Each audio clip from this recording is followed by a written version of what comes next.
Bismillahirrahmanirrahim. Assalamualaikum warahmatullahi wabarakatuh. Selamat pagi ya. Salam sejahtera buat kita semua.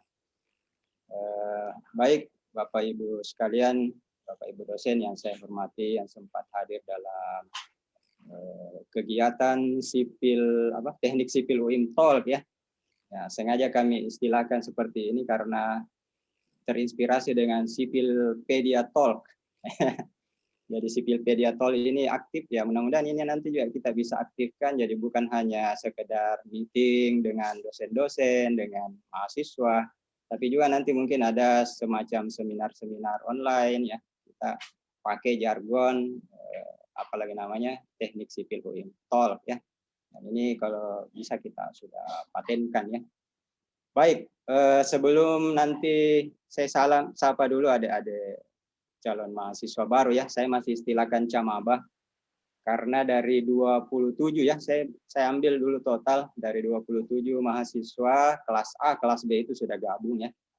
27 mahasiswa yang mendaftar kemarin dari PMB itu langsung kronologisnya saya ceritakan ya, bahwa saya langsung tangkap, masukkan di grup ya, jadi ada grup tersendiri, grup teknik sipil ya, angkatan 2021.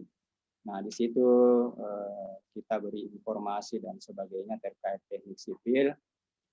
Hanya saja mungkin kurang efektif ya. Efektif kalau hanya di grup, makanya atas dasar inisiatif ini, apalagi tinggal sebulan ya, akhir Agustus nanti ini sudah berakhir penerimaan maba di UIM ya. Makanya kita mengambil momen ini untuk bisa berkomunikasi lebih intens dan memberikan mungkin penjelasan kepada adik-adik camaba kita ini bagaimana sebenarnya itu teknik sipil ya. Dari 27 mahasiswa ya camaba yang mendaftar itu ada 3 ya, 4 kalau saya tidak salah yang mengundurkan diri. Terakhir kemarin sempat ya, ada juga yang langsung keluar dari grup pas saya japri. Rupanya memang kendala ya, salah satunya karena faktor biaya ya. Padahal di grup itu saya sudah sampaikan bahwa ada keringanan-keringanan terkait SPP, BPP maupun PMB itu sudah ada potongan ya, bahkan sampai diansur 4 kali. Nah, misalnya SPP itu misalnya kalau saya tidak salah 4 juta ya SPP, nah, itu bisa diansur 4 kali, berarti bayar awal 1 juta dulu ya. Kemudian BPP 3 juta itu bisa diansur 1 juta dulu. Kemudian PMB-nya itu 2,5 juta, itu bayar 25%, berarti 625. Ya, jadi total sebenarnya semua itu tidak sampai 4 juta ya, kurang lebih. Ya, tapi karena mungkin ini ya sasarannya kita ini karena kelas menengah ke bawah ya, bukan menengah ke atas ya, menengah ke bawah. Mungkin karena faktor biaya, apalagi kondisi sekarang yang masih pandemi ya, jadi mungkin agak kesulitan. Sebenarnya kemarin yang 4 itu saya masih mau fasilitasi bagaimana caranya supaya bisa bergabung dulu ya, tapi ya saya juga tidak bisa memaksa ya, tidak bisa memaksa karena memang sudah keputusan dari mabanya mau mengundurkan diri ya, mengundurkan diri katanya dengan alasan mau bekerja dulu ya. Nah, akhirnya saya tidak bisa apalagi namanya memaksakan. Saya sempat memberikan tawaran-tawaran, misalnya program UKT UKT ya, ada KIP kuliah ya, ada beberapa beasiswa, karena agak sulit juga sebenarnya kalau di awal kuliah itu langsung dapat beasiswa, harus ada biaya dulu ya. Nah, di mana-mana itu seperti itu, harus ada biaya awal dulu. Nah, ini saya lihat dari yang mengundurkan diri sepertinya seperti itu, memang dari segi biaya awal itu mereka sudah agak sangat kesulitan ya. Jadi memang agak sulit juga. Saya malah mengharap kalau bisa masuk dulu ya, masuk dulu bagaimana caranya lah. Nanti di dalam kita usahakan bagaimana bisa dapat beasiswa. Karena kalau sudah di dalam itu banyak ya sebenarnya beasiswa. Nah, saja mungkin mahasiswa kurang bertanya karena kita juga kadang dari prodi ini kurang tahu ya kondisi mahasiswa sebenarnya apa. Nah, inilah sebenarnya pentingnya kita membangun komunikasi, membuka komunikasi.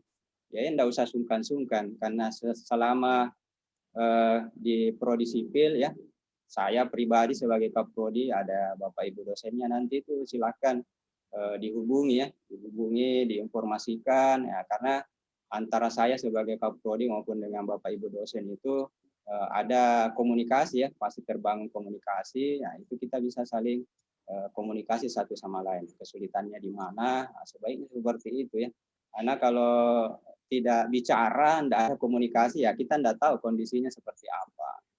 Karena yang ya ini kesimpulan saya dari 4 yang mengundurkan diri. Jadi kalau untuk kelas A itu 21 orang setelah mundur itu, kemudian sisanya itu yang di kelas B ya. Kelas B. Di kelas A ini di kelas A ini ada yang bekerja juga rupanya. Makanya tadi sempat pagi-pagi sekali dari tadi malam juga ada beberapa yang menyampaikan ke saya, mohon maaf Pak, ada malah dia bilang saya bisa sambil kerja Pak, tapi tidak bisa mengaktifkan kamera. Kemudian ada juga yang menyampaikan ya tidak bisa sama sekali karena bekerja, ya itu tidak masalah ya, silakan. Jadi momen hari ini sebenarnya kita ingin apalagi namanya tol ya, bicara santai mengenai teknik sipil UIM. Ciri di UIM itu seperti apa sih teknik sipilnya ya? Apa sebenarnya yang jadi brandingnya teknik sipil UIM ya? Nanti kita lihat, karena sebenarnya teknik sipil UIM ini baru, tapi kalau di medsos itu sudah luar biasa ya, kita bisa akses di mana-mana ya. Saya kira Pak Andi Asad itu tahu betul itu, karena beliau juga aktif sekali di medsos ya. Jadi silahkan, karena sekarang ini eranya medsos. Jadi kalau di teknik sipil itu Anda ya adik-adik mahasiswa tidak aktif di medsos, Anda tidak akan bisa dapat informasi ya, tidak bisa mengupgrade diri ya. Sekarang harus seperti itu. Jangan mengatakan bahwa harus dari basic teknik informatika atau teknik elektro baru bisa ini ya. Tapi kita juga harus, karena di teknik sipil itu ya ada ciri-ciri khususnya juga ya. Jadi selain konsentrasi ya, ada 5 konsentrasi utama. Ya kita juga punya 3 ciri lain ya yang bisa istilahnya saya istilahkan peminatan.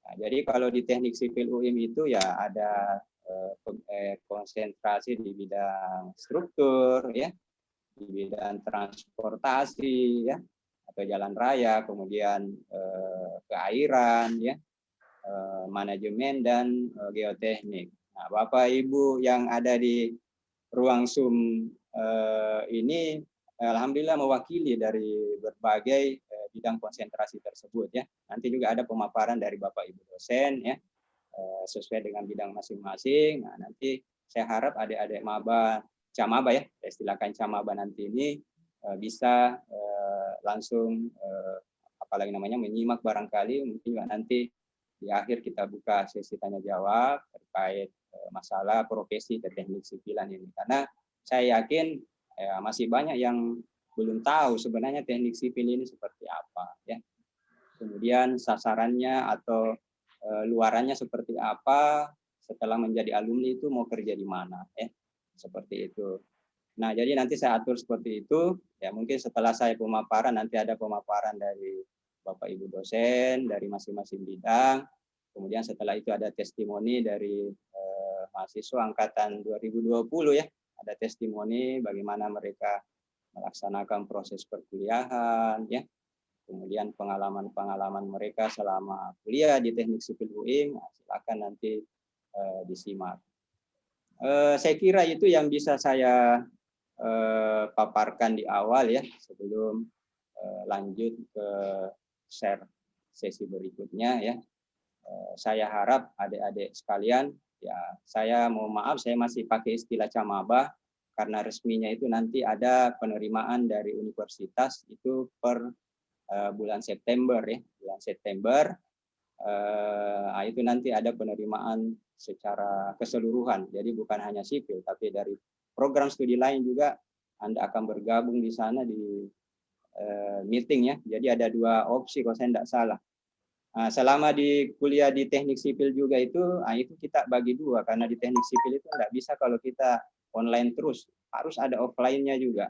Nah ini juga yang mungkin nanti bisa adik-adik camaba semua pertanyakan, bagaimana modelnya ya. Pengalaman kemarin karena masa pandemi, nah itu kita kuliah online itu sampai sebelum pertengahan semester ya. Setelah pertengahan semester, nah itu sudah kuliah offline. Jadi harus datang. Kenapa? Karena di awal kuliah itu, nah itu ada mata kuliah yang misalnya menggambar teknik, mekanika rekayasa, itu harus ketemu langsung karena ada namanya tugas besar dan ada proses asistensi di dalamnya. Belum lagi lanjut ke semester 2, ada ilmu ukur tanah.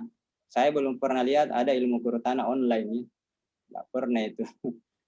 Jadi harus ada di lapangan ya. Saya kira nanti adik-adik sekalian harus lihat ya, harus lihat videonya atau mungkin nanti saya share nanti website, di situ ada video-video terkait aktivitas mahasiswa teknik sipil UIM ya, di mana mereka kuliah, silakan nanti disimak. Jadi model kuliah yang kita terapkan ini sudah memenuhi sebenarnya standar Kemdikbud-Dikti, yaitu blended learning. Blended learning itu memadukan konsep online dan offline. Nah, itulah yang kita terapkan di teknik sipil ya.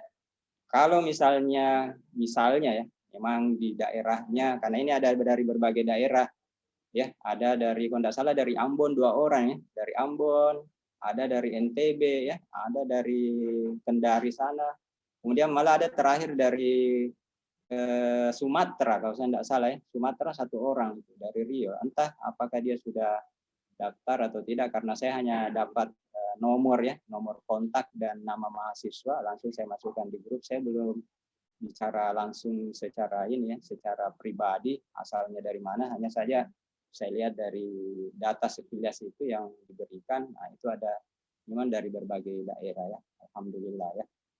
Dan ini trennya akan masih terus bertambah karena kemarin juga ada yang hubungi saya, insya Allah katanya habis Lebaran Idul Adha ini sudah mulai mendaftar ya.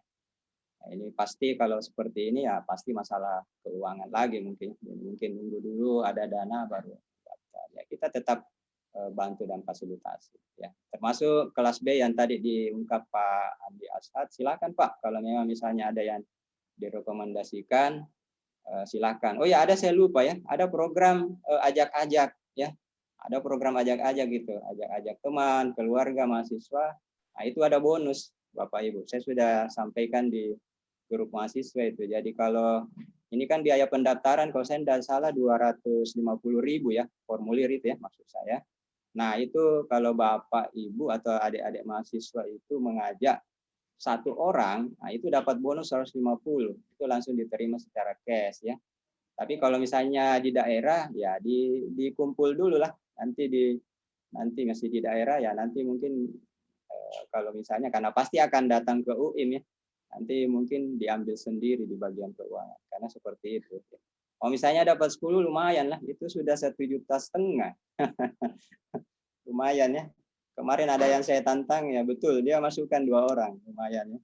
Jadi silakan kalau ada ya mumpung masih terbuka sampai akhir Agustus ya. Baik, saya kira itu yang saya bisa jelaskan terkait gambaran kondisi mahasiswa, pembelajaran kita selama masa pandemi ya. Untuk itu saya mungkin persilahkan dulu pertama ke Bapak Zainal Arifin Halim ya, karena beliau ini yang paling pertama kemarin apalagi namanya mengirimkan ya, kemarin atau tadi ya lupa saya, mengirimkan apalagi namanya slide-nya ya. Nah, pemaparannya silakan saya persilahkan ke Pak Zainal Arifin Halim. Nah, ini terkait gambaran mengenai profesi keteknik sipilan dari apalagi namanya bidang keilmuan dari masing-masing dosen yang ada di teknik sipil UIN. Baik, silakan Pak. Saya share dulu materinya ya, atau mau ada pengantar dulu Pak? Ya. Silakan Pak. Boleh, atau Pak. Langsung share materi ya? Langsung share materi. Yang transportasi Pak ya? Iya. Transportasi. Bentar Pak, saya share. Sama-sama, ini lagi dilindungi. Pokoknya jenis lain dilindungi. Dan di undang-undang. Oke, baik, silakan Pak Zainal Arifin Halim. Waktu dan tempat. Bisa nih, Pak. Anda dalam lingkungan. Assalamualaikum warahmatullahi wabarakatuh. Waalaikumsalam. Terima kasih Bapak Kaprodi Teknik Sipil Universitas Islam Makassar atas kesempatan yang diberikan. Teman-teman dosen yang saya hormati, yang adik-adik Camaba, dan mungkin ada yang perwakilan dari pengurus lembaga yang mewakili Pak. Adik-adik mahasiswa yang saya banggakan bahwa salah satu cabang keilmuan mungkin salah satu cabang keilmuan. Maaf, ada yang tolong di hostnya, host di ini dulu ya. Tolong di grup dulu.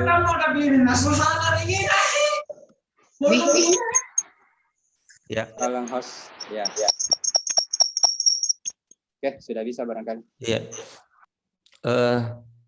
Salah satu cabang yang ada keilmuan yang ada di teknik sipil itu ada salah satunya diantaranya itu ada transportasi, Nah, di transportasi itu ada lagi di dalamnya ada dua juga, ada namanya perkerasannya, ada yang namanya permodelannya. Yang kayak bagaimana itu perkerasannya? Yang perkerasannya mungkin ada yang sering lihat kalau sementara di jalan ada yang orang pengaspalan, salah satunya itu namanya perkerasan lentur. Kemudian ada yang orang sementara kerja jalan yang sementara pengecor jalan memakai beton, yaitu namanya perkerasan kaku. Nah, di teknik sipil kita belajar mengenai itu perkerasan tadi itu, mengenai aspal, mengenai betonnya. Nah, kemudian kapan dipakai itu aspalnya, kapan dipakai betonnya, ya nanti kita ketemu di teknik sipil. Nanti kita belajar di sana. Nah, itu perkerasan, kita belajar perkerasan. Kemudian ada namanya permodelan. Bagaimana apa itu sebenarnya permodelan? Di permodelan itu mungkin ada yang biasa lalu lalang di Makassar, ada itu yang namanya kapsulan, yang tempat putar mobil. Ada yang jauh sekali baru ada tempat putar mobilnya, ada yang sedikit-sedikit ada tempat putar mobilnya, itu yang tempat standby-nya itu Pak Oga yang biasa itu. Nah, sebenarnya itu orang sipil yang mempelajari, yang mengkaji. Makanya ada kenapa bisa dia ada yang jauh ada tempat putarnya, ada yang sedikit-sedikit ada tempat putarnya. Itu bagian dari ilmu teknik sipil. Itu yang kita pelajari teknik sipil. Mungkin juga ada yang sering lewat di Pantai Losari, mengarah ke Jalan Penghibur, mengarah ke Benteng Rotterdam. Itu kan dulu satu arah di situ, satu arah yang dari arah Pantai Losari ke Benteng Rotterdam, itu satu arah. Tapi sedikit-sedikit dirubah lagi arahnya, sedikit lagi dirubah arahnya. Dari Rotterdam lagi satu arah menuju Pantai Losari. Itu kenapa berubah begitu? Karena itu hasil pengkajian orang sipil. Hasil pengkajian kenapa seberapa efektif kalau dia misalnya mengarah dari arah Pantai Losari ataukah sebaliknya. Sama halnya dengan lampu merah.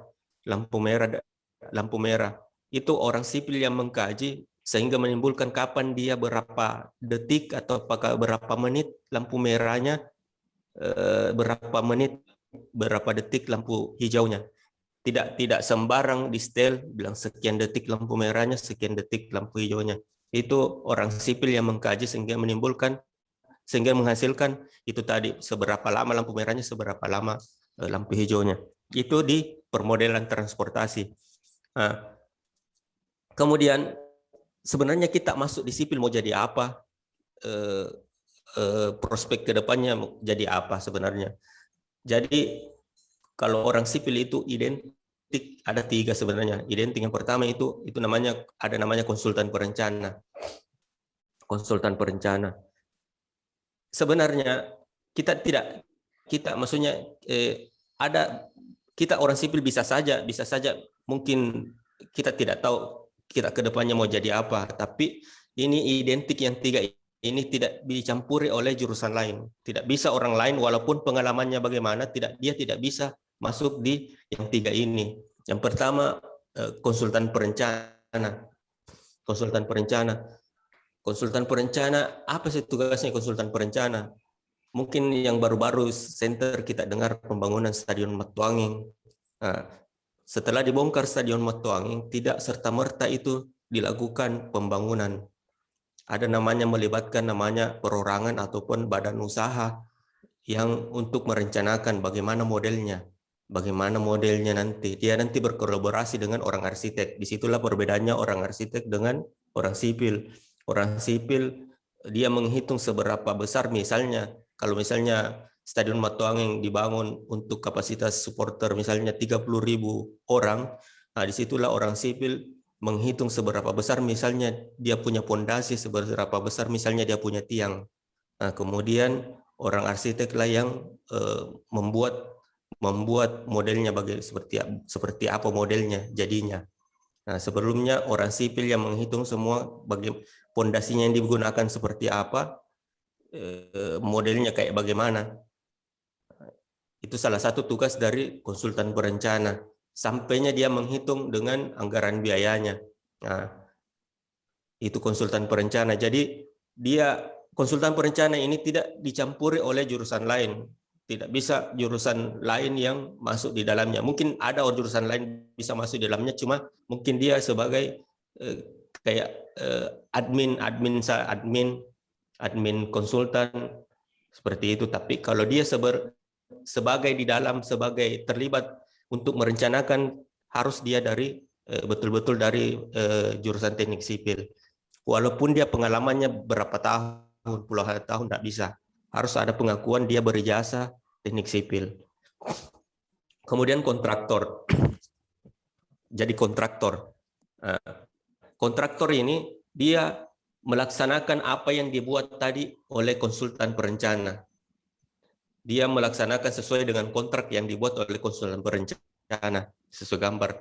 Makanya paling berat kenapa tidak? Kenapa dia harus orang sipil? Karena konsultan perencana ini kalau ada apa-apa nanti di belakang, artinya gagal perencanaan, ya dia yang menanggung, yang bertanggung jawab atas apa yang dia telah kerjakan sebelumnya.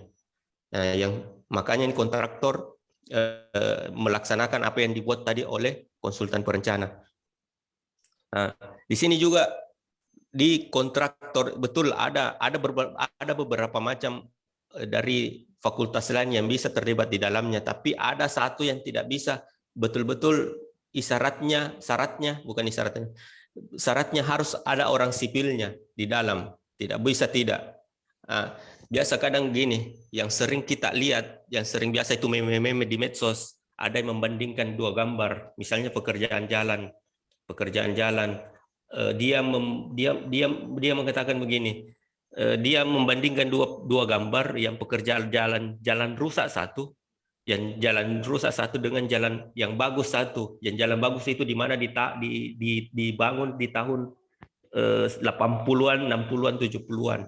Yang mengatakan di bawahnya, sambil dia buat di bawahnya yang bagus itu dia dibuat oleh apalah, dia yang satu dibuat oleh insinyur yang ahli.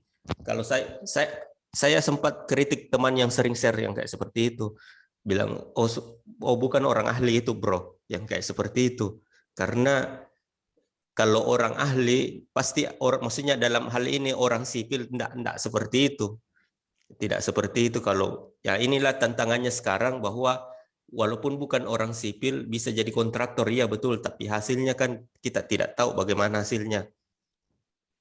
Itu kontraktor pelaksana. Jadi dia melaksanakan apa yang dia direncanakan oleh orang konsultan perencana. Nah, kemudian konsultan pengawas. Konsultan pengawas ini dia yang mengawasi apa yang dia lakukan oleh kontraktor pelaksana tadi. Jadi ini lagi tidak boleh lagi orang diganggu, harus orang sipil di dalamnya. Karena dia harus mengetahui teknis, dia harus lebih pintar daripada daripada kontraktor pelaksana tadi, karena dia sebagai pengawasnya. Jangan sampai kontraktornya lebih pintar dibanding dengan konsultan pengawasnya. Jadi betul-betul di sini harus orang sipil juga. Tidak, walaupun di sini tidak boleh ada orang biasanya itu tidak murni di sini di konsultan pengawas murni orang sipil tok saja. Tidak ada yang ini, tidak ada yang ganggu-ganggu di dalamnya. Biasa satu tim itu murni orang sipil semua. Karena harus mengerti teknis, harus tahu teknisnya bagaimana. Nah, yang cuma saya mau bilang bahwa kita masuk di Fakultas Teknik Sipil sebenarnya sama halnya dengan fakultas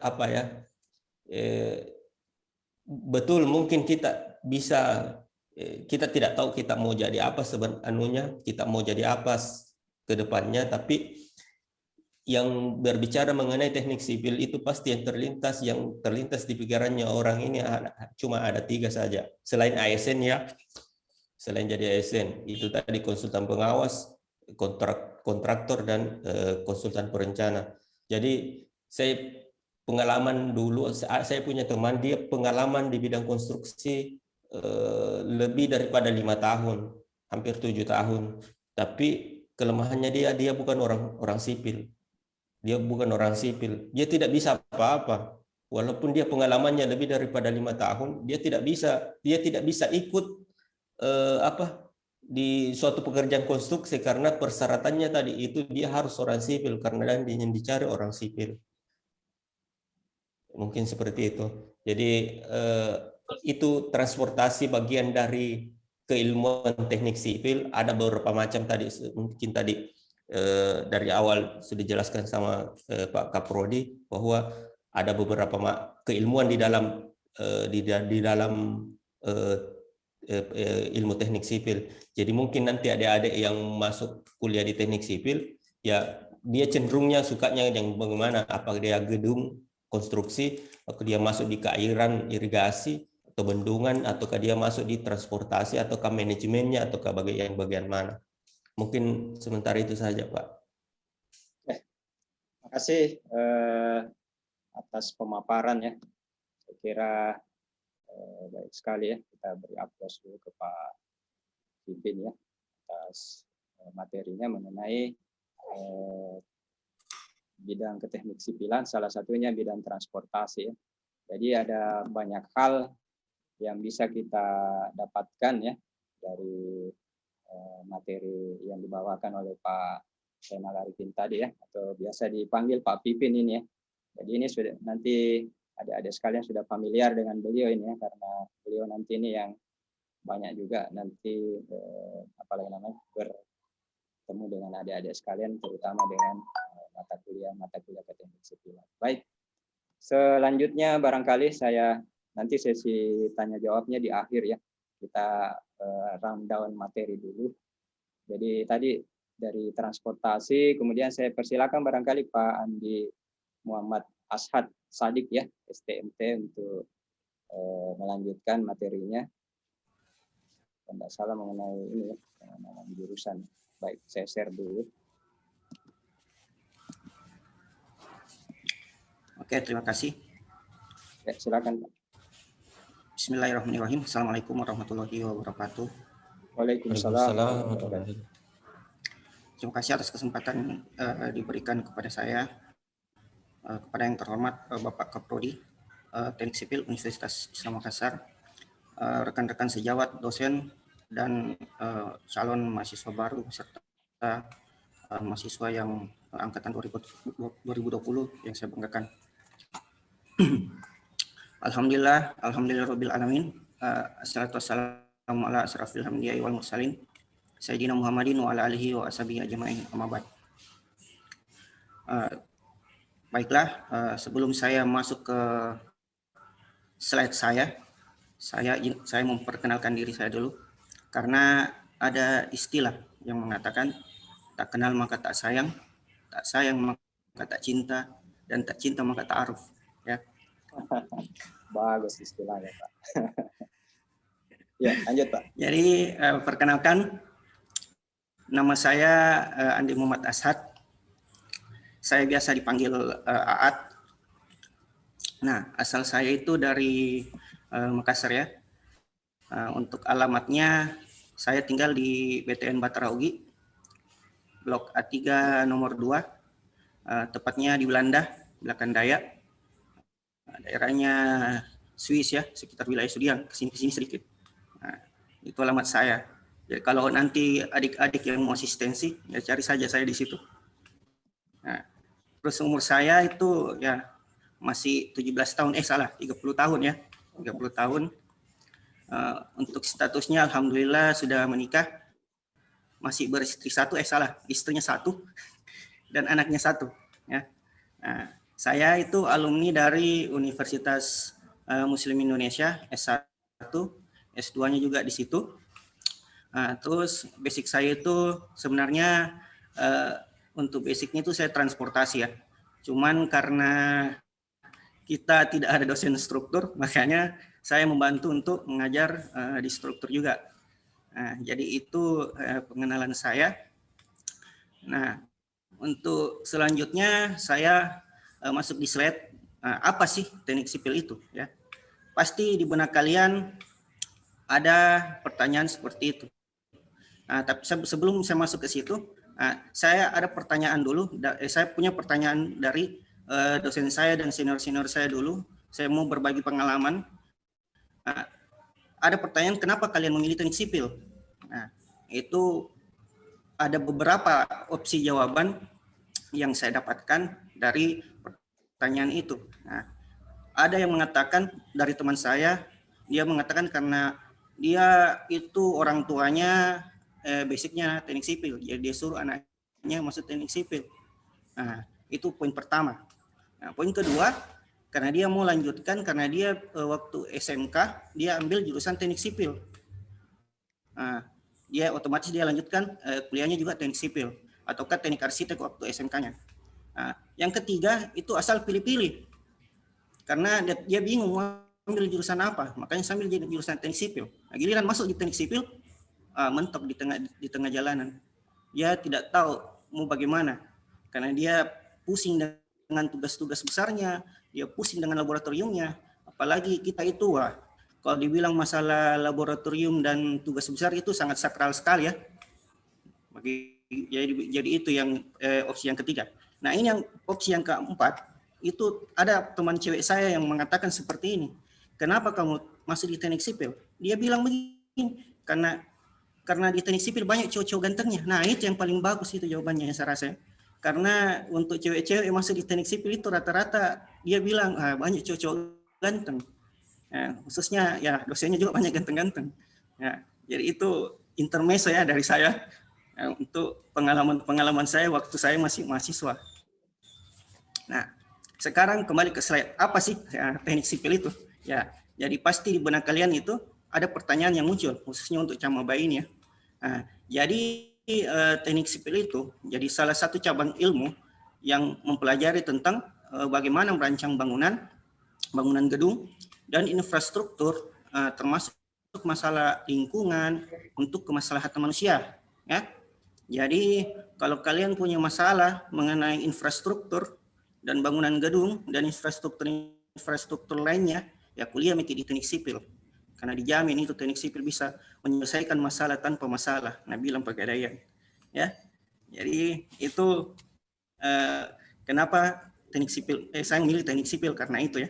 Nah, terus infrastruktur yang dimaksud itu nggak cuma seperti infrastruktur gedung-gedung tinggi, ya, tapi ada juga infrastruktur kayak jembatan, jalanan, landasan seperti tadi yang yang Pak Vivit bilang itu kalau di teknik sipil itu ada beberapa konsentrasi ya, dan otomatis infrastrukturnya juga ada banyak macam, khususnya untuk masalah contohnya itu kayak jembatan, landasan pesawat, sampai pelabuhan itu termasuk semua pekerjaan anak teknik sipil ya. Selanjutnya, jadi secara umum itu di teknik sipil kalian akan mempelajari bagaimana merancang infrastruktur yang kuat, yang layak, atau kayak yang istilahnya yang layak, yang mempunyai yang pertama yang mempunyai mutu yang bagus, yang kedua waktu yang cepat, dan yang ketiga adalah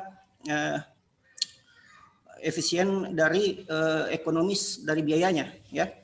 Nah, jadi ini kita tidak bisa keluar dari tiga faktor ini, tiga aspek ini, di mana masalah waktu, mutu, dan biaya. Biayanya otomatis dari segi ekonomisnya, ya.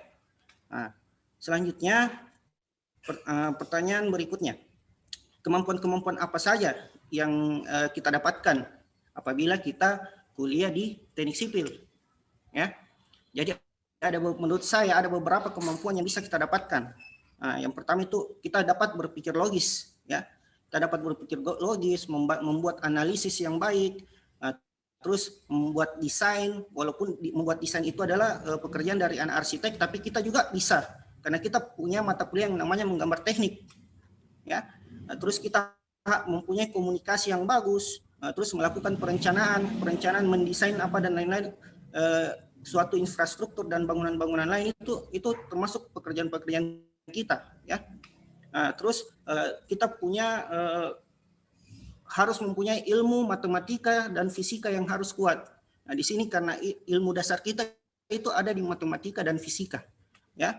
Terus yang terakhir itu kita harus bisa membaca gambar di suatu pekerjaan kita itu di teknik sipil, khususnya yang Pak Vivin tadi bilang, kontraktor, konsultan, sampai owner itu harus bisa membaca gambar, ya. Di konsultan ini terbagi dua, ada konsultan perencana dan konsultan pengawas. Jadi tiga unsur ini pekerjaan teknik sipil yang harus bisa yang namanya membaca gambar. Kalau tidak bisa, ya bukan di teknik sipil namanya. Nah, itu dan masih banyak lagi kemampuan-kemampuan yang bisa kita dapatkan di teknik sipil, ya. Terus pertanyaan berikutnya, kenapa harus memilih teknik sipil? Untuk saya pribadi, ya, menurut saya itu sangat banyak keuntungannya yang diperoleh dari seorang lulusan jurusan teknik sipil, ya. Yang pertama itu dari peluang kerjanya, peluang kerja lulusan teknik sipil itu sangat luas, ya, terutama di negara kita yang sedang berkembang. Negara Indonesia ini lagi sementara berkembang, itu banyak dibutuhkan sarjana-sarjana teknik sipil, ya, untuk pengembangan infrastruktur. Nah, seperti kita tahu kan Bapak Jokowi lebih dominan anggarannya lari ke infrastruktur, ya. Mungkin ya sekarang saja ini karena faktor pandemi, jadi banyak yang lari kesehatan.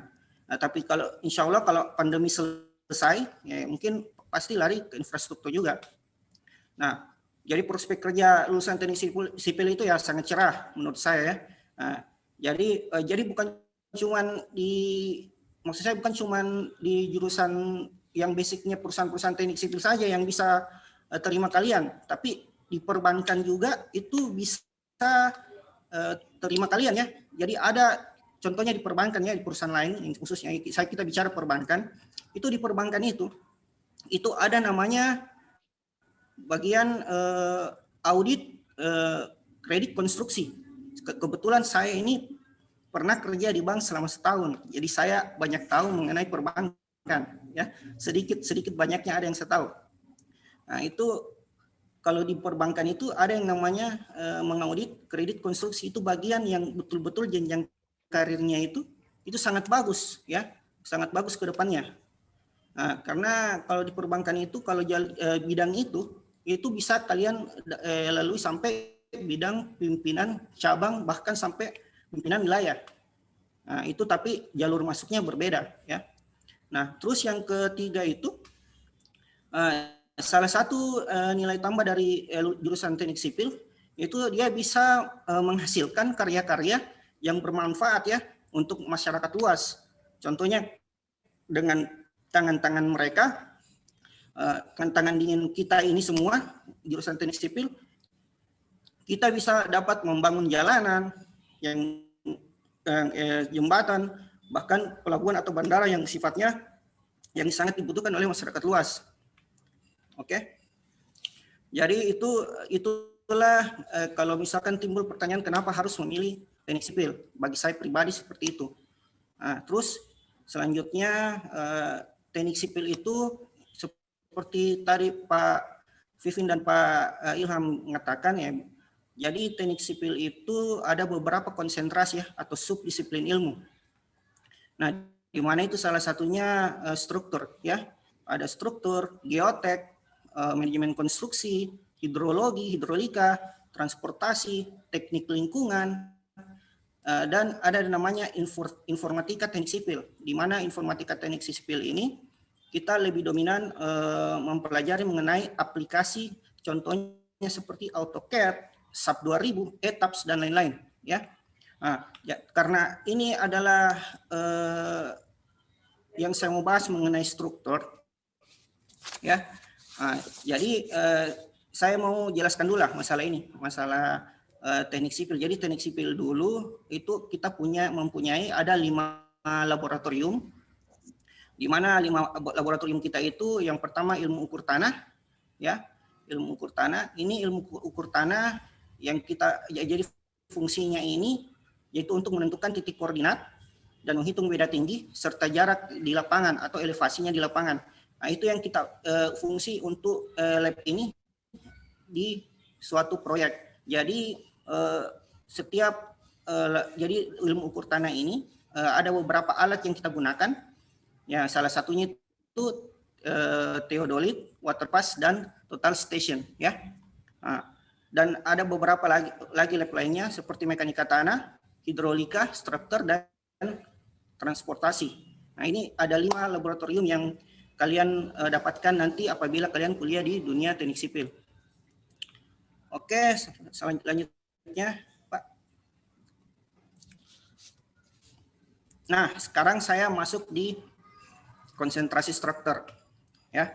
Di konsentrasi struktur ini adalah jurusan dari teknik sipil yang khususnya mempelajari struktur bangunan ya, yang khusus mempelajari struktur bangunan gedung serta bangunan lainnya yang bersifatnya struktur ya. Struktur beton dan struktur baja adalah 2 disiplin ilmu yang menjadi makanan pokok untuk bidang struktur ini ya. Nah, adapun ilmu lainnya itu ya contohnya ilmu ukur tanah ya. Nah, selanjutnya ya, jadi teknik sipil struktur ini adalah cabang ilmu yang konsentrasinya secara khusus mempelajari tentang konstruksi bangunan mulai dari pengenalan ya, jadi ada beberapa tahap ya. Jadi saya misalkan kita membuat sebuah proyek bangunan gedung. Nah, itu saya bagi beberapa tahap. Nah, dari tahap-tahap itu ada beberapa mata kuliah atau disiplin ilmu yang kita pakai ya. Jadi bukan cuman dari mata kuliah struktur saja yang kita gunakan, tapi ada juga dari konsentrasi lain yang membuat istilahnya sebuah bangunan ini menjadi supaya cepat selesai. Jadi ada beberapa konsentrasi yang saling terkoneksi maksudnya ya. Nah, jadi ada beberapa tahap ya, jadi saya bagi ada beberapa tahap yang kalian dapatkan pada saat kalian membuat sebuah pekerjaan atau proyek ya. Proyek bangunan gedung misalkan, kita contohkan proyek bangunan gedung. Jadi ada tahap pertama itu mengenai pengenalan ya. Tahap pengenalan, tahap perencanaan, tahap perizinan, tahap pelaksanaan dan tahap pemeliharaan. Ya. Jadi ada beberapa dari cabang ilmu atau konsentrasi struktur itu sendiri. Nah, maksudnya ada beberapa mata kuliah yang kalian dapatkan dan kalian pelajari nanti apabila kalian membuat sebuah proyek bangunan gedung. Kita contohkan proyek bangunan gedung ya. Ya bukan cuma bangunan gedung doang ya, banyak proyek-proyek lain atau konstruksi-konstruksi lain. Contohnya bandara itu kan ada bangunan gedungnya. Jadi kita lebih spesifiknya ke bangunan gedungnya saja ya. Nah, terus selanjutnya slide berikutnya Pak, slide terakhir. Nah, ini jadi ada berapa disiplin ilmu atau mata kuliah teknik sipil yang mempelajari mengenai struktur bangunan ya. Jadi itu tahap pertama itu tahap pengenalan, tahap perencanaan, pelaksanaan dan pemeliharaan. Nah, di sini untuk tahap pengenalan, nah yang dimaksud dengan tahap pengenalan itu dengan misalkan dengan pengenalannya yaitu misalkan penelitian material untuk mengetahui karakteristiknya, kekuatan dari material itu ya. Jadi mulai dari ketahanannya, berapa beratnya serta hal lain yang dari material itu untuk melakukan suatu mulainya pekerjaan bangunan gedung ini ya. Jadi ada contohnya kita meneliti sebuah material apakah layak untuk digunakan untuk bangunan yang kita mau buat ini ya. Nah, jadi material jadi untuk contohnya juga untuk pengenalan tenaga kerja ya. Ya berguna untuk melakukan manajemen pekerja sehingga bisa melaksanakan pembangunan yang meliputi kondisinya dari tanahnya, misalnya melaksanakan pembangunan dengan baik. Dilihat juga dari kondisi-kondisi dari tanahnya, anginnya, dan bagaimana lokasi gempanya di sana, ya. Terus di dalam pengenalan ini, dalam suatu cabang ilmu itu ada beberapa mata kuliah yang masuk. Nah, yang inilah mata kuliah material teknik, mekanika tanah, ilmu ukur tanah, dan ada beberapa mata kuliah lain yang masuk di situ. Cuman ini saya beri contoh 3 ya. Nah, terus untuk tahap kedua itu tahap perencanaan, ya. Untuk tahap perencanaannya, setelah mengetahui lokasinya, pembangunan, ya, serta material yang akan dipakai, kemudian kita bisa merencanakan seperti apa struktur bangunan itu, ya, yang akan kita bangun. Dengan kuat, otomatis dengan kuat dan ekonomis, ya. Nah, dalam perencanaan dari cabang ilmu ini, yang masuk itu ada, yaitu struktur beton, struktur baja, struktur kayu, dan ekonomi teknik. Nah, dari disinilah mata kuliah yang kalian dapatkan untuk membangun sebuah perencanaan untuk membangun bangunan gedung, ya. Kemudian untuk tahap ketiga itu perizinan, ya. Perizinan untuk pembangunan di suatu negara ya harus taat dengan hukum ya yang berlaku. Oleh karena itu kita perlu pengenalan tentang adanya undang-undang yang berkaitan dengan sebuah bangunan ya, dan juga bagaimana mengurus dari perizinan itu sendiri ya. Nah, dalam perizinan ini mata kuliah yang kita pelajari itu namanya mata kuliah aspek hukum dalam pembangunan.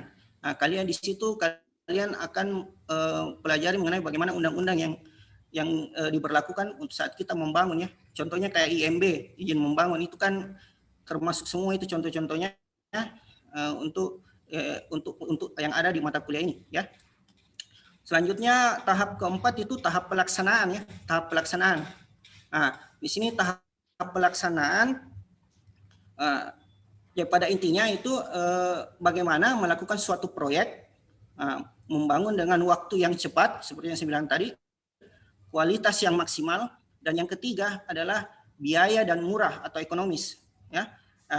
Dan tidak terjadi yang namanya kecelakaan kerja. Nah, di sini yang kita pelajari atau mata kuliah yang masuk di sini adalah manajemen konstruksi, alat berat, dan keselamatan dan kesehatan kerja pada proyek konstruksi bangunan ya. Nah, selanjutnya itu tahap kelima itu tahap pemeliharaan ya.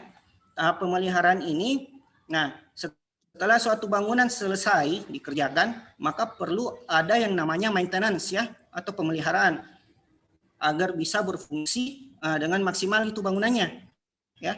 Jadi setiap kerusakan yang terjadi perlu dilakukan tindakan dengan tepat agar tidak menyebabkan itu yang namanya permasalahan yang baru ya. Jadi itulah ada namanya mata kuliah teknik pemeliharaan bangunan ya. Jadi itulah mata kuliah yang ada yang kita pelajari saat kita membuat sebuah atau kita merencanakan sebuah konstruksi bangunan gedung. Yang kita contohkan saja konstruksi bangunan gedung, lain konstruksi lainnya. Ya, jadi itu saja mungkin Pak yang bisa saya sampaikan. Kalau yang selebihnya nanti kita ketemu di kita pada saat tatap muka perkuliahannya nanti di program studi teknik sipil. Ya, mungkin cuma itu yang bisa saya sampaikan Pak. Wabillahi taufiq wal hidayah. Wassalamualaikum warahmatullahi wabarakatuh. Waalaikumsalam warahmatullahi wabarakatuh. Baik, terima kasih Pak Andi Muhammad Asad Sadik, STMT ya, atas pemaparan mengenai masalah struktur ya, dan khususnya dan teknik sipil pada umumnya ya.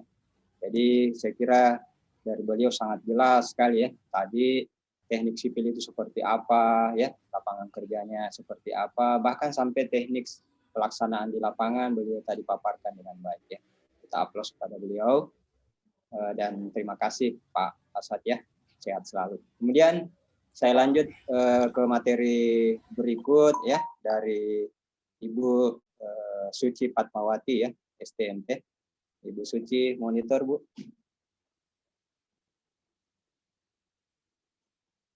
Oh ya, Bu Suci, ya. Bu Suci suaranya enggak kedengaran, Bu. Masih di mute, ya. Oke, baik. Sudah dia di unmute, ya. Baik, Bu. Sekarang materinya Ibu Suci, ya. Mau ada pengantar dulu, Bu, atau langsung masuk ke materi? Iya, Pak. Bisa langsung masuk ke materi. Ayo, baik. Saya share dulu. Iya, Pak.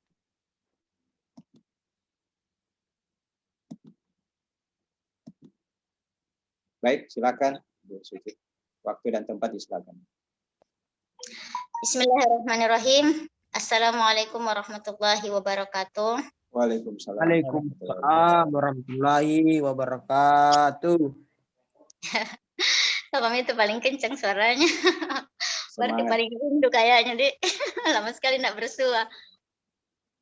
Ya, Iya, Bu. alhamdulillah. Ya. Kita lanjut, ya. Hamdan wa syukran lillah amma ba'd.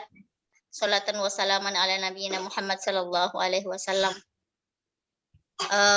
Bersyukur sekali pada hari ini, alhamdulillah kita bisa bersua walaupun dalam virtual, ya, dalam meeting, tapi alhamdulillah itu tetap mengikat hati dan persaudaraan kita dalam ukhuwah Islamiyah. Mungkin teman-teman sudah sedikit mengenal saya, nama saya Ibu Suci Fatmawati. Tanpa berpanjang lebar, mungkin saya akan memperkenalkan tentang profil teknik sipil pengairan. Sebenarnya apa ya yang dimaksud dengan profil teknik sipil pengairan? Ya, teknik sipil pengairan itu merupakan sebuah program studi, bisa juga dikatakan sebagai program studi sumber daya air, ya. Mungkin next slide, Pak.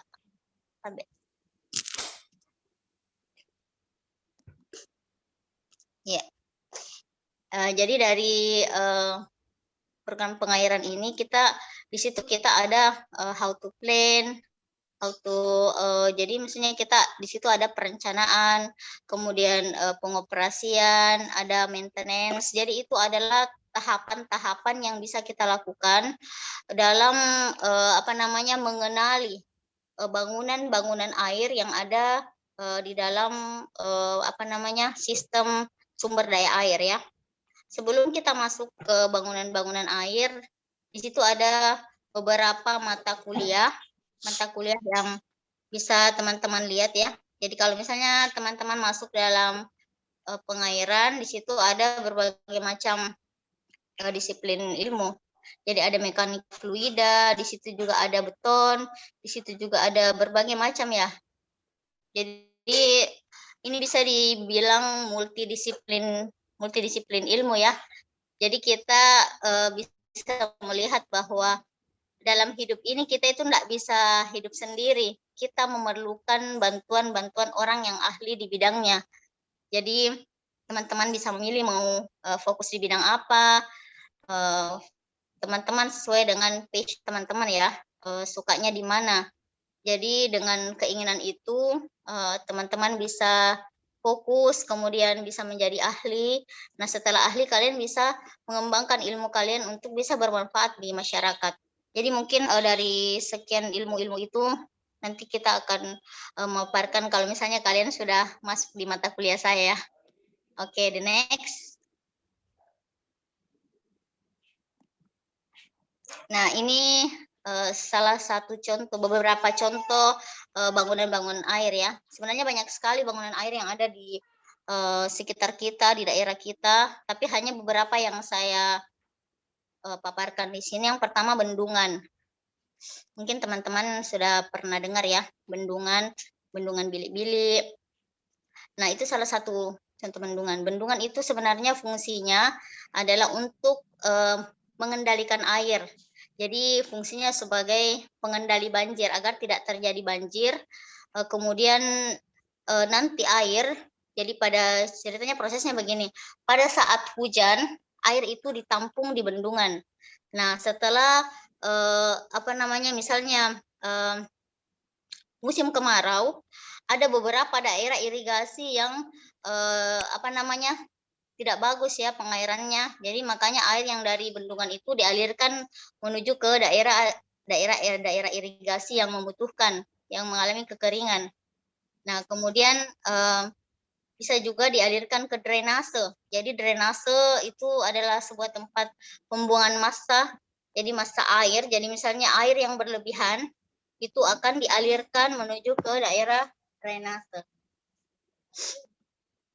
Nah, kalau di situ kita lihat daerah irigasi, apa itu sebenarnya bangunan irigasi? Kalau bangunan irigasi itu identik dengan pertanian ya. Jadi teman-teman bisa searching nanti di internet. Jadi bangunan irigasi itu adalah pengairan untuk daerah-daerah pertanian. Jadi kita mengairi tanah, jadi dalam istilahnya sampai kondisi tanahnya itu membaik.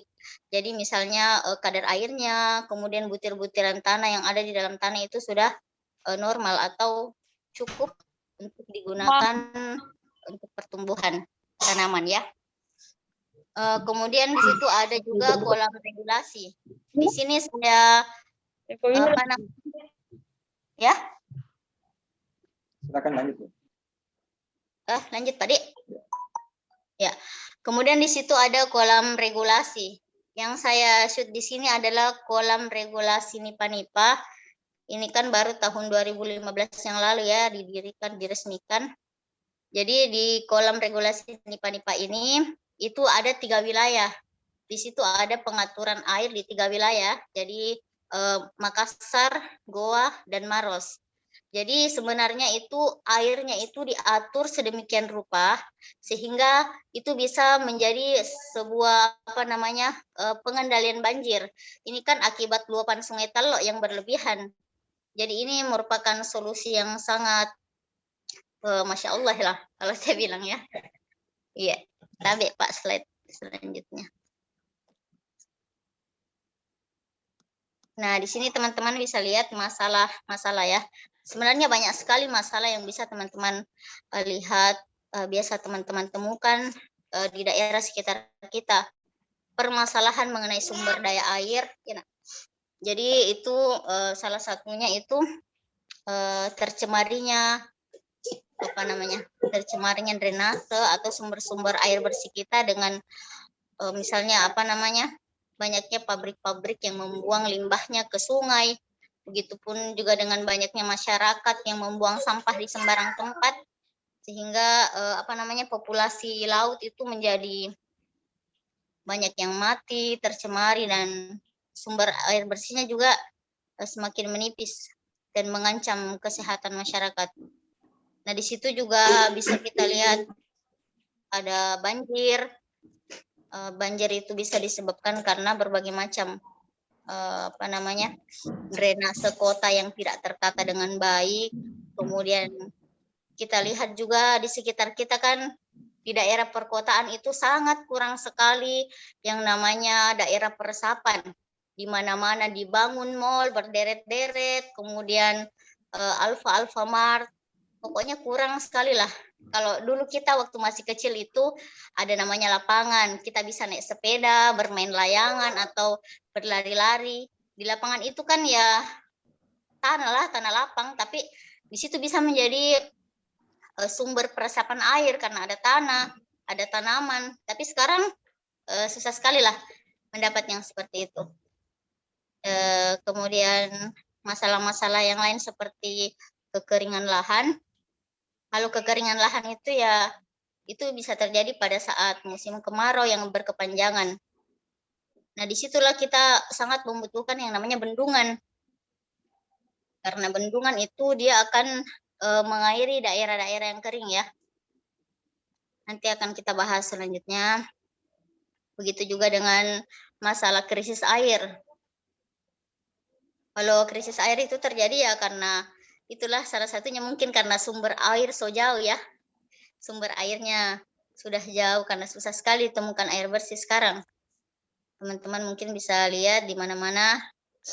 Itu juga bisa disebabkan karena adanya perubahan iklim. Ya nak, sebentar. Hampir nih selesai Umi. Ya maaf ya, saya lanjut. Mungkin bisa di next. Tapi Pak, next.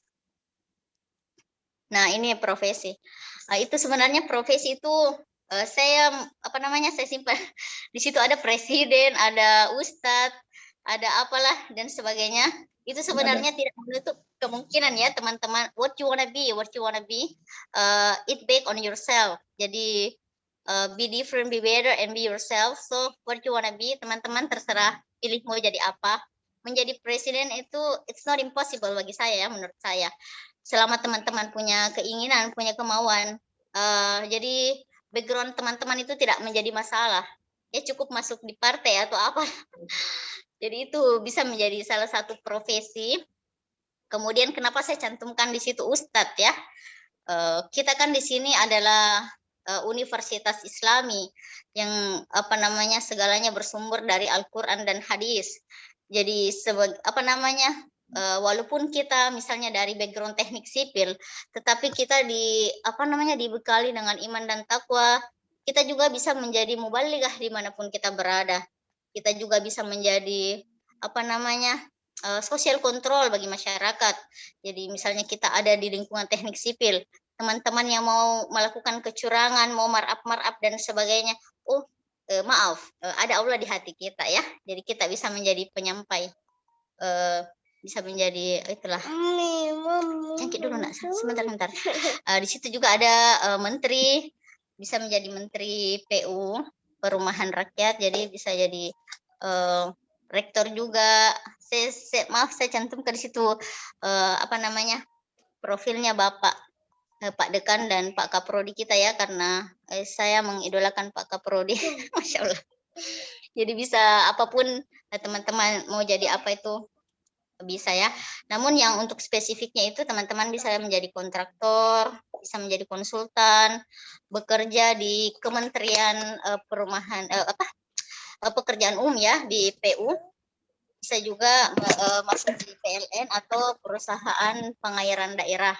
Jadi insya Allah lah kalau saya selama saya masuk di sipil, walaupun sipil itu bukan passion saya, tapi itu saya melihat bahwa untuk teman-teman sipil, alhamdulillah tidak ada satupun yang nganggur, tidak ada, alhamdulillah. Karena memang pekerjaan kita ini adalah memang pekerjaan yang dikerjakan sampai mati. Kecuali orang-orang yang malas dan orang-orang yang tidak mau bekerja, ya mungkin nganggur lah seperti itu. Nah, untuk yang terakhir, tapi Pak, slide selanjutnya.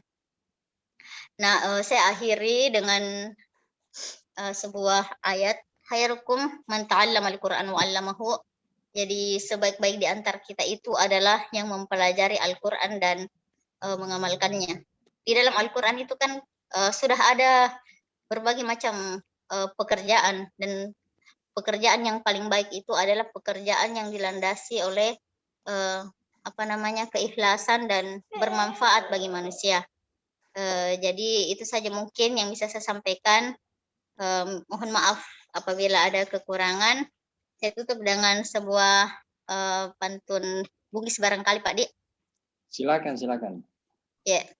Saya ingat Kak si mata jarum ku balik pas singar ke si pereng lino. Ingatlah aku walaupun sekecil lubang jarum, tapi akan ku kenang di kau sebesar dunia ini. Mungkin itu saja.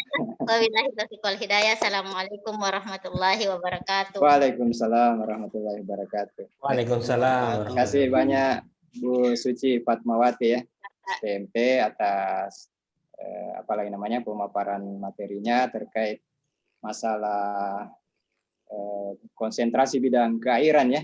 Jadi banyak sekali yang beliau tadi jelaskan ya terkait masalah keairan, bila mana adik-adik nanti cenderung ya mau memilih masalah konsentrasi di bidang keairan ya. Jadi saya kutip juga tadi beberapa, jadi bidang teknik sipil itu sangat luas ya, sangat luas. Jadi enggak usah takut, enggak usah khawatir mau jadi apa ya. Memang ada istilahnya qadarullah ya. Tapi kita enggak bisa pesimis ya, kita tetap optimis ya. Kita jalani sebagaimana yang kita tetapkan dalam hati ya. Kita mau kemana, insya Allah itu nanti pasti akan dituntun ya oleh Allah Subhanahu Wa Taala. Baik, makasih sekali lagi ke Ibu Suci Fatmawati atas materinya. Selanjutnya saya ke Ibu Ibu Musdalifah ya, Ibu Musdalifah, Ibu Ipa, monitor Bu.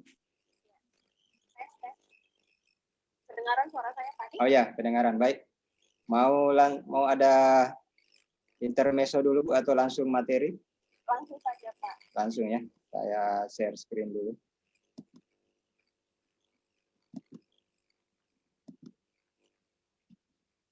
Oke, silakan Bu Ipa. Oke, baik ya. Bismillahirrahmanirrahim. Assalamualaikum warahmatullahi wabarakatuh. Waalaikumsalam warahmatullahi wabarakatuh. Mungkin maaf Bu Ipa, bisa volumenya agak diperbesar barangkali. Ya, Assalamualaikum warahmatullahi wabarakatuh. Waalaikumsalam. Sudah terdengar nih Bapak Ibu? Sangat jelas, sangat jelas. Silakan, silakan. Alhamdulillah pada pagi hari ini kita berkesempatan untuk bertemu, terutama dengan teman-teman dosen ya, Bapak Ibu dosen. Ini kayaknya pertemuan pertama kita ya setelah beberapa bulan tidak bertemu, meskipun mungkin saya pribadi ya Pak, ada beberapa mungkin yang lain biasa Pak Kaprodi biasa bertemu dengan Pak Bu Susi, tapi kita secara komplit seperti ini ya bertemu semua dosen sipil. Alhamdulillah kita bisa hari ini bisa dipertemukan walaupun secara virtual. Ya baik, jadi ini pemaparan dari saya ya yang terakhir. Kalau tadi kan kayaknya sudah dijelaskan nih tadi dari Pak Pipin di awal, terus kemudian dari Pak Asad yang sangat-sangat detail menjelaskan ya mulai dari tahap awal terus tahap sampai tahap akhir suatu pengerjaan infrastruktur, dan kemudian setelah kita berbicara tentang struktur, transportasi, bangunan air, maka kali ini kita akan berbicara, kita akan melihat di mana kaki kita berpijak, yaitu di atas tanah. Ya, jadi kalau kita berbicara tentang teknik sipil geoteknik ya, saya mungkin sedikit saja ini Pak. Jadi kalau saya flashback ya ke awal masa-masa kuliah dulu itu jurusan geoteknik itu merupakan jurusan yang agak jarang diambil orang. Konsentrasinya seperti itu. Kenapa? Karena biasanya dalam pekerjaan kalau kita bicara teknik sipil, orang akan familiar dengan transportasi, jalan raya, terus kemudian jembatan, terus berbicara bendungan, berbicara landasan pesawat dan sebagainya seperti itu ya. Nah, maka kita akan agak kurang familiar dengan geoteknik gitu ya. Geoteknik itu apa sih? Ya. Dan bahkan memang ada ilmu khusus juga yang mempelajari tentang itu, dan termasuk dalam prodi khusus ya Pak namanya teknik geologi ya. Kalau di beberapa universitas itu sudah ada. Nah, kalau khusus di teknik sipil, apa yang kita pelajari geoteknik itu. Jadi geoteknik itu adalah salah satu cabang dari ilmu teknik sipil yang mempelajari tentang tanah dan batuan sebenarnya. Tapi kalau kita di teknik sipil lebih fokus ke tanah, karena kalau untuk batuan nanti lebih detail kita pelajari, ada prodi khususnya namanya teknik geologi. Nah, berkaitan dengan tanah ini, tanah, kenapa tanah mesti kita bahas khusus seperti itu ya, karena tanah ini sangat erat hubungannya dengan infrastruktur yang lain, dengan bangunan teknik yang lain gitu ya. Ketika kita bicara tentang bendungan ya kita berbicara tanah juga. Ketika kita berbicara tentang bangunan pencakar langit mau setinggi apa seperti di Dubai sana misalnya ya Pak ya, bangunan pencakar langit yang bangunannya wow gitu, maka itu tidak lepas dari peran geoteknik juga. Terus kemudian kita berbicara tentang jembatan, itu juga tidak lepas dari peran geoteknik. Nah, jadi salah satu cabang dari teknik sipil yang mempelajari tentang tanah. Apanya tanah yang dipelajari? Yaitu mempelajari sifat-sifat atau perilaku dari tanah, baik sifat fisik atau sifat mekanisnya, di mana di situ nanti kita bisa tahu seberapa besar sih kemampuan atau daya dukung dari tanah ini untuk bisa menerima beban atau tekanan atau bangunan yang ada di atasnya, sehingga tidak terjadi hal-hal yang tidak kita inginkan ya. Nah, di sini di slide kedua ini saya perlihatkan gambar. Kenapa misalnya ada bangunan yang dalam tidak sampai umur rencananya dia sudah miring, terus sudah terjadi penurunan, terus roboh dan sebagainya, atau di bangunan jalan raya ya, di Pak Titin tadi ya kita banyak dapat jalanan misalnya longsor gitu ya, mengalami longsor, terus kemudian jalan raya mengalami aspalnya baru kayaknya dibangun jalannya baru dibangun berapa tahun, kenapa langsung seperti gambar ini kita lihat, kenapa kita langsung lihat itu jalanannya sudah longsor, jalanannya sudah pecah-pecah dan sebagainya, itu sangat berkaitan juga dengan tanah seperti itu. Nah, kalau di teknik sipil, ilmu geoteknik ini kita akan ada lagi cabangnya, yaitu yang akan kita pelajari lebih spesifik, yaitu di mekanika tanah, terus di rekayasa fondasi, dan juga ada namanya bangunan bawah tanah ya, kalau kita berbicara tentang terowongan atau dengan itu tadi, dengan bendungan, akan berhubungan ke situ semua. Jadi mengapa kita perlu mempelajari ilmu geoteknik ini ya, karena memang sangat penting ya, sebelum kita membangun suatu infrastruktur atau bangunan teknik, langkah awal yang kita lakukan itu adalah penyelidikan tanah ya. Betul ya Pak Pipin, Pak An. Jadi maksudnya sebelum kita membangun struktur yang kokoh dan kuat di atasnya, kita perlu untuk mengetahui seberapa kuat sih tanah ini untuk bisa dibangun suatu bangunan. Maka ilmu ini tentunya sangat berkaitan dengan cabang-cabang ilmu teknik sipil lainnya, seperti itu. Nah, apa saja yang kita lakukan di slide selanjutnya, apa saja yang kita pelajari di teknik sipil, itu sebenarnya di teknik sipil khusus geoteknik, mungkin adik-adik di 2020 ini ya masih jarang berinteraksi dengan saya, karena saya memang insya Allah nanti di semester 4 ya baru mulai dengan kuliah geoteknik ini. Jadi nanti kita ada namanya laboratorium mekanika tanah. Disitulah kita diajar untuk mengetahui bagaimana caranya untuk kita mengambil suatu sampel tanah, terus kemudian kita uji laboratorium, kita uji bagaimana sifat-sifat fisiknya, sifat mekanisnya, kita mengetahui bagaimana kemampuan swellingnya, bagaimana permeabilitasnya dan lain-lain seperti itu. Dan insya Allah nanti akan kita pelajari lebih lengkap ketika kita belajar di mekanika tanah, dan termasuk juga di sini adalah fondasi. Jadi kalau berbicara tentang geoteknik, kita berbicara tentang mekanika tanah dan juga fondasi yang merupakan bangunan di bawah tanah, gitu ya, yang mendukung atau mensupport bangunan atau struktur di atasnya dan berfungsi untuk meneruskan beban ke dalam tanah. Sehingga memang ini ketika kita mengetahui ketika kita mempelajari tanah, mengetahui sifat-sifatnya, mengetahui kekuatan atau daya dukungnya, itu juga nanti akan berpengaruh dan penentuan jenis fondasi apa yang kita pakai, fondasi dalam, fondasi dangkal, sehingga itu mempengaruhi kekuatan atau perencanaan dari struktur di atasnya, seperti itu. Nah, mungkin itu saja ya kalau dari saya Pak, singkat penjelasan saya. Intinya ya outputnya itu sama saja sebenarnya dengan tadi yang teman-teman dosen lainnya sudah jelaskan ya, bahwa nantinya lulusan dari teknik sipil ini akan menjadi konsultan, entah konsultan perencana atau konsultan pengawas, menjadi kontraktor yang juga bekerja di pemerintahan ya, di dinas PU dan juga BUMN ya. Tapi kalau di kemarin beberapa teman saya yang mengambil konsentrasi geoteknik dan lanjut S2-nya geoteknik, juga ada yang kerja pertambangan.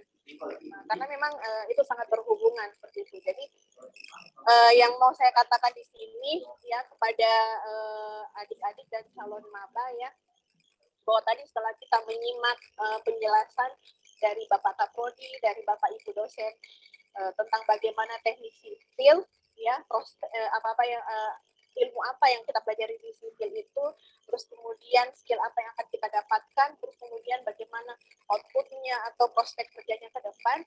Saya katakan kepada adik-adik bahwa jangan ragu untuk memilih teknik sipil ya, jangan ragu untuk memilih teknik sipil, karena itu insya Allah prospek kerjanya ke depan, apalagi kita sekarang sama nih ya, samaan pembangunan seperti itu, seperti Pak Atai katakan, akan terus berkembang dan berinovasi, gitu ya, akan terus berkembang dan berinovasi dalam pembangunan, dan tentu saja itu semua akan terserap di lapangan kerja seperti itu.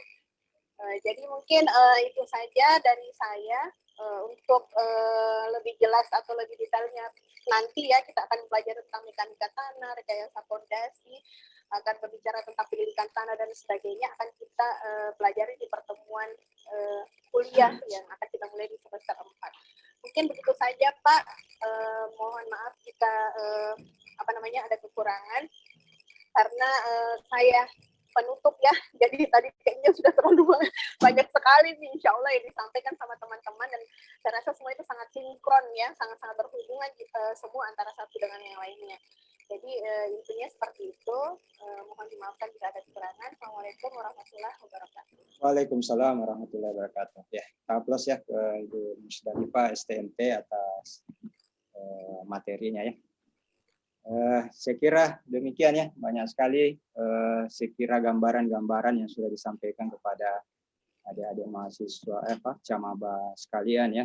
Mudah-mudahan apa yang disampaikan dari Bapak Ibu dosen tadi ya itu sudah ada di benak adik-adik Camaba sekalian ya, dan sudah lebih mempermantap dalam diri untuk betul-betul konsisten pada bidang yang diminati di Prodi Teknik Sipil. Jadi saya ulangi konsep pembelajaran kita ini karena sekarang ini ada lagi banyak sekali istilah-istilah ya. Dulu ada PSBB, sekarang PPKM ya. Saya tidak tahu istilah apa lagi ke depan. Tapi ya alhamdulillah tetap kita di Teknik Sipil UIM itu melaksanakan proses pembelajaran dengan model, saya istilahkan dengan model blended learning ya. Blended learning itu kita kuliah secara online maupun offline ya. Jadi dua-duanya kita jalankan sehingga alhamdulillah kemarin kegiatan-kegiatan kita itu tidak pernah mendapat teguran ya. Ya, padahal kita ada berkumpul dan sebagainya, terutama pada saat praktikum kemarin, seminar ya.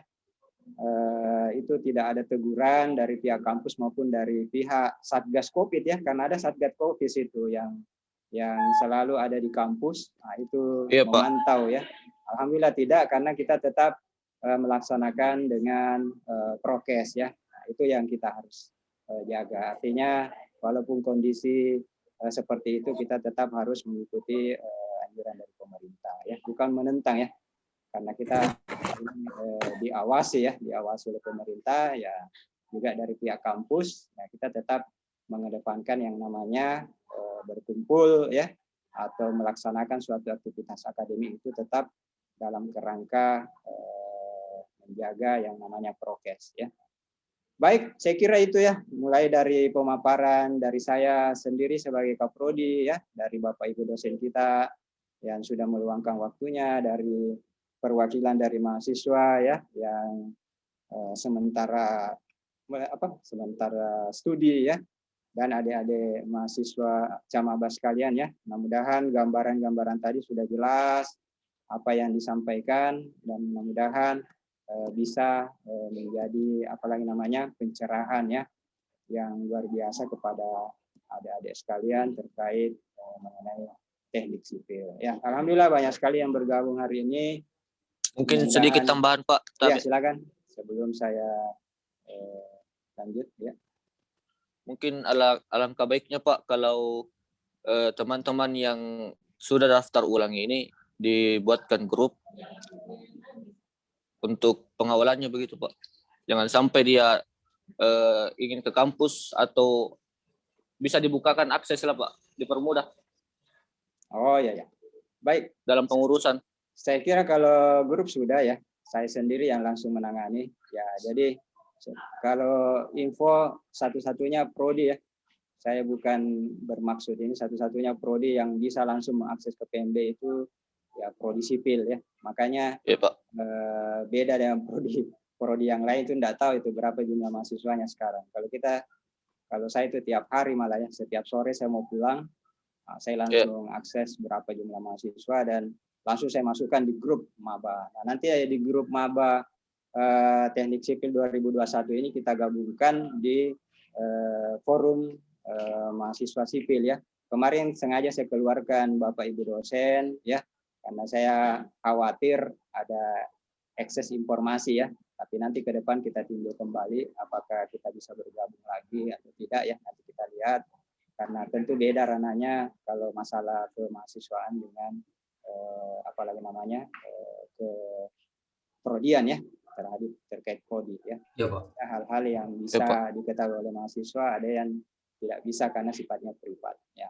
Makanya itu kemarin saya gabungkan. Tapi insya Allah ada ya, ada. Itu pasti kita fasilitasi. Dan adik-adik camaba kita ini aktif sekali ya. Saya di Japri biasa malu-malu di grup. Nah, itu saya di Japri terkait apa saja ya, terkait pembayaran, terkait perkuliahan. Ya, mereka sangat aktif ini insya Allah. Kecuali memang yang mengundurkan diri, ya memang tadi barusan saya dicat, memang kendalanya di biaya ya. Nah, itu kita tidak bisa. Memang kalau di awal kuliah memang harus ada dana taktis namanya ya. Dana taktis itu kita persiapkan.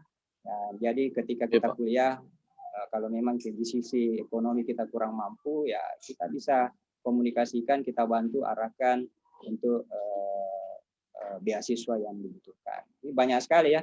Ada beberapa beasiswa ya, selain dari pemerintah kuliah UKT itu ada juga PPN BBM ya dari Pemprov. Ada juga mungkin beasiswa dari kampung daerahnya masing-masing juga. Kalau di sini ada yang terbaru tuh beasiswa Kala, ada juga dari PLN, banyak ya. Tinggal nanti dilihat apalagi namanya, karena juga ada tentu proses seleksi juga ya dari pihak fakultas ya. Jadi dari prodi itu nanti mengusulkan nanti fakultas yang apalagi namanya yang follow up untuk beasiswanya. Oke, baik, kita masuk ke sesi tanya jawab. Ini sesi terakhir ya. Silakan, mungkin ada dari adik-adik camaba yang mau menanyakan kepada Bapak Ibu dosen atau kepada kakak-kakak tingkatnya, karena mereka juga ada bergabung di Zoom kita hari ini ya. Mungkin bisa apalagi namanya, bisa dibuka atau bertanya, silakan. Ada yang mau bertanya?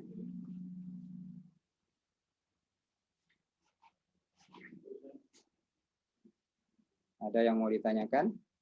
Apa sudah jelas ya? Sudah jelas pemaparan dari Bapak Ibu dosen kita tadi ya. Testimoni dari adik-adik mahasiswa semua. Gimana? Kalau tidak ada pertanyaan berarti saya anggap sudah jelas ya. Sudah jelas dan berarti sudah memahami sebenarnya profesi keteknik sipilan itu seperti apa ya.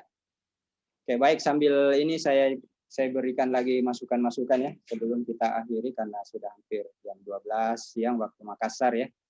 Jadi itu tadi gambaran-gambaran terkait keteknik sipilan ya. Profesinya seperti apa ke depan. Jadi bagi saya pribadi itu Anda tidak rugi ya masuk di prodi teknik sipil ya, karena lapangan kerja luas ya. Anda juga mau hobi di bidang IT ya, ada IT-nya juga di teknik sipil ya. Ya, Anda bergelut di bidang software ya, khusus di software ya silahkan yang memang hobi IT. Ada yang hobinya misalnya apalagi namanya mencari menganalisis kerusakan konstruksi ya, ada peminatan baru yang namanya forensic engineering. Silakan adik-adik masuk ke situ ya. Yang suka masalah manajemen konstruksi yang ringan-ringan, hanya menghitung-hitung biaya dan sebagainya, ya silakan ngambil value engineering ya atau manajemen konstruksi. Nah, itu silakan, banyak sekali pilihan-pilihan alternatif konsentrasi yang bisa kita gali dari prodi teknik sipil. Oke, mungkin malu-malu bertanya ya. Atau ada yang mau ditanyakan? Bapak Ibu dosen barangkali mau bertanya atau bagaimana? Saya kira jelas. Assalamualaikum warahmatullahi wabarakatuh. Oh ya, silakan. Bisa saya bertanya dulu, Pak? Ya, dengan Muhammad Aan Nur, silakan. Perkenalkan, atas nama Muhammad Anur dari SMK Laniang Makassar. Ya. Saya lulusan 2018 dan ingin bertanya mengenai apa kan ini kan saya tahu juga ini teknik sipil baru juga Pak ya. Iya. Terbuka di UIM. Iya. Saya tanya sudah ada ininya Pak yang alumninya begitu, sudah ada yang menjadi alumni atau Ini yang bagaimana? kemarin baru angkatan pertama ya. Jadi yang baca testimoni tadi itu, yang beri testimoni itu baru angkatan pertama. Belum ada alumni ya. Jadi memang prodi baru. Jadi kalau Anda ini masuk angkatan kedua. Siap. Ya. Ada lagi? Silakan.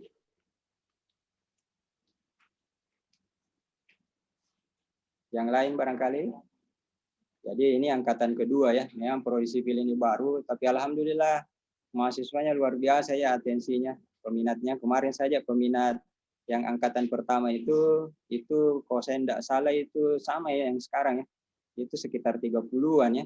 Cuma ada beberapa yang mengundurkan diri ya, karena terkait biaya ya, terkait biaya. Rata-rata seperti itu. Kita sudah arahkan supaya istilahnya mendaftar dulu, karena agak sulit juga ya karena istilahnya kalau baru masuk langsung dapat beasiswa itu agak sulit juga sepertinya. Karena apapun itu pasti harus ada namanya dana awal dulu ya. Nanti masuk di dalam, baru kita usahakan carikan solusinya seperti apa. Ada lagi? Bagus sekali pertanyaannya dari Saudara An-Nur ya.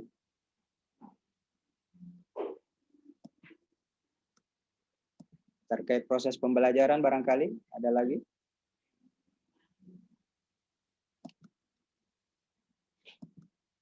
Tidak ada? Hilmi Amelia Sam mungkin mau bertanya. Yang mana Hilmi? Sudah mengerti? Sudah paham gambaran-gambarannya? Iya, Pak. Oke, ya. Bisa ya, sudah memahami ya.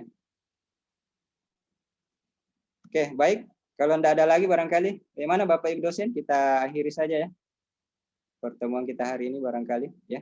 Saya kira sudah luar biasa tadi pemaparan kita, pengenalan kepada adik-adik samaba kita ini terkait masalah prodi teknik sipil ya, prospek ke depan dan sebagainya. Malah tadi ada yang chat saya juga sudah bermasalah jaringannya ya mungkin karena di kampung ya kurang bagus ya, kita harus pahami juga, tidak bisa intens mengikuti sampai akhir. Kalau tidak ada lagi, saya masih kasih kesempatan. Misdar barangkali. Yang mana Misdar? Misdar ini dari Bone. Yang mana Misdar? Jaringan di Bone bagus? Alhamdulillah Pak. Ya, bagus. Ada yang mau ditanyakan Misdar? Tidak ada ya? Malu-malu barangkali. Bisa nanti di grup barangkali ditanyakan. Saya, Pak. Ya, silakan. Arnisa. Ya. Assalamualaikum Pak, saya atas nama Arnisa dari Makassar mau bertanya Pak. Ya, silakan. Di unit teknik sipilnya itu akreditasi apa Pak? Oh ya, kalau di teknik sipil itu yang namanya pengajuan prodi baru ada namanya akreditasi minimum. Akreditasi sekarang itu tidak lagi diistilahkan akreditasi A, B atau C, itu sudah tidak ada. Jadi prodi baru itu sekarang sejak tahun 2019 itu ketika diajukan, nah itu langsung terakreditasi minimum. Nah, istilahnya akreditasi minimum itu ada baik sekali dan unggul. Alhamdulillah untuk prodi sipil itu masuk kategori akreditasi minimum itu baik. Ya. Dan semua prodi-prodi baru itu langsung dapat akreditasi minimum dengan predikat baik. Ya. Jadi tidak ada lagi istilah akreditasi A, B, dan C, itu aturan baru dari Badan Akreditasi Nasional ya, atau BANPT.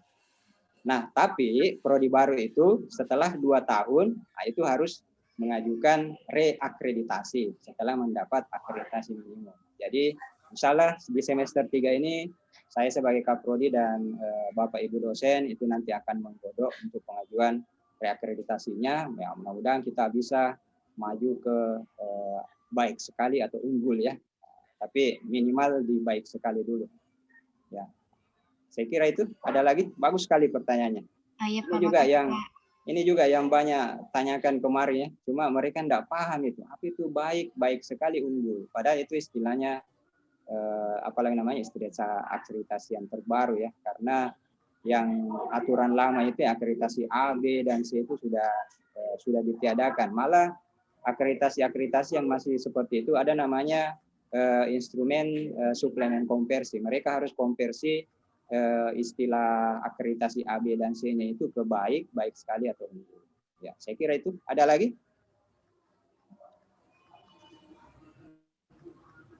Dari Camaba, Mulyana Lestari barangkali.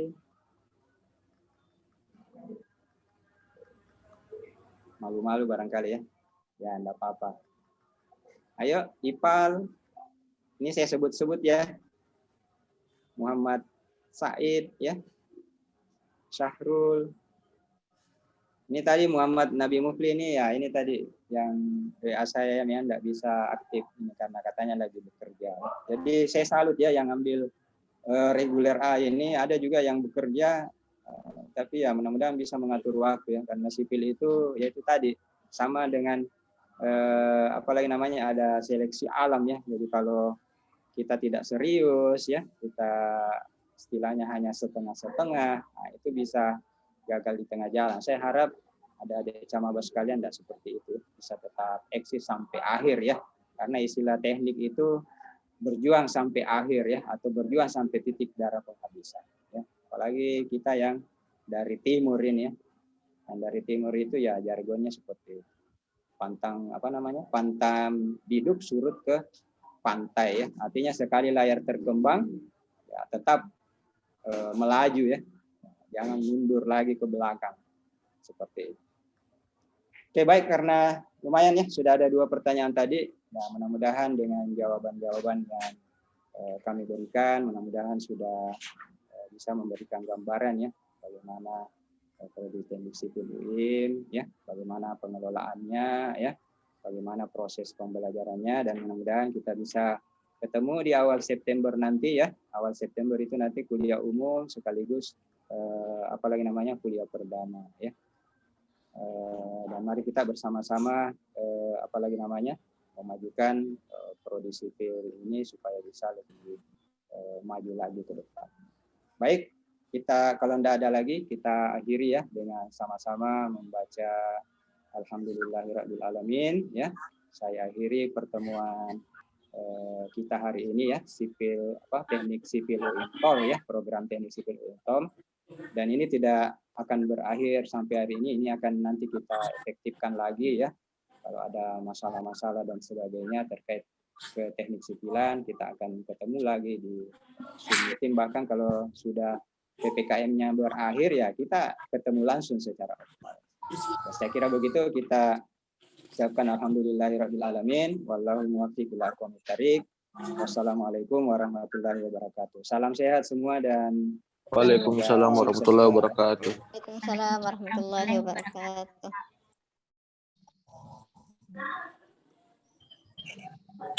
Wei Andri. Kacamata anu. Babal.